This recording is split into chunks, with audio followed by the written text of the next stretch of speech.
Hello all, welcome back to one more mini vlog. ఈరోజైతే నేను what I eat in a day mini vlog shoot చేస్తున్నాను. So నా morning breakfast, night dinner ఎలా ఉంటుందో చూసేయండి. First అయితే ఇలా డిటాక్సీ వాటర్తో నా డే స్టార్ట్ చేశాను. ఒకప్పుడు అయితే అసలు ఎంటీ స్టమక్తో అట్లీస్ట్ వాటర్ కూడా తాగేదాన్ని కాదు. అలాంటిది ఇప్పుడు డిటాక్సీ వాటర్ తాగేస్తున్నాను ఎంటీ స్టమక్తో. డైలీ బేసిస్ తాగడం అలవాటు చేసుకున్నాను అనమాట. సో ఒక హ్యాబిట్ అయిపోయింది ఇప్పుడు నాకు డిటాక్సీ వాటర్ తాగడము.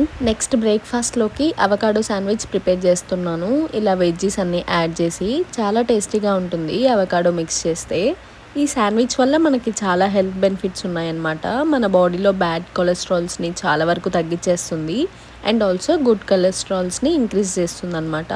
అండ్ వెయిట్ మేనేజ్మెంట్కి ఒక కీన్ రోల్ లాగా ప్లే చేస్తుంది అనమాట ఈ అవకాడో శాండ్విచ్. అండ్ మా పాపకి బ్రెడ్ టోస్ట్ చేసి పీనట్ బటర్ అప్లై చేసి ఇచ్చాను. తనకి ఇంకా అలవాటు అవ్వలేదన్నమాట అవకాడో తినడము. సో ఇలా చేసి ఇచ్చేసాను. లంచ్లోకి ఆలూ క్యాప్సికమ్ కర్రీ చేశాను. వైట్ రైస్తో కర్రీ కాంబినేషన్ చాలా బాగుంటుంది. ఇంకా ఇలా సలాడ్ పెట్టుకొని నా లంచ్ అయితే ఫినిష్ చేసేసాను. క్యాప్సికమ్ మనకి good source of vitamin A and vitamin C అనమాట. ఇందులో లో క్యాలరీస్ ఉంటాయి మనకి. Then it's dinner. చపాతీ చేద్దామనేసి ఇలా పిండి కలిపి పెట్టేసుకున్నాను. ఆఫ్టర్నూన్ కర్రీ ఉండింది. సో అందులోకి ఇలా మంచిగా చపాతీలు చేసేసుకొని కొంచెం టొమాటో పికిల్ వేసేసుకొని తినేసాము. కర్రీ టేస్ట్ అయితే చాలా బాగుండింది చపాతీలోకి. చపాతీ మనకి గుడ్ సోర్స్ ఆఫ్ ఫైబర్ అనమాట. లో క్యాలరీ ఆప్షన్ కాబట్టి వెయిట్ మేనేజ్మెంట్కి కూడా బాగా హెల్ప్ అవుతుంది. That's for the mini vlog. Please like and share it. Don't forget to subscribe. Bye.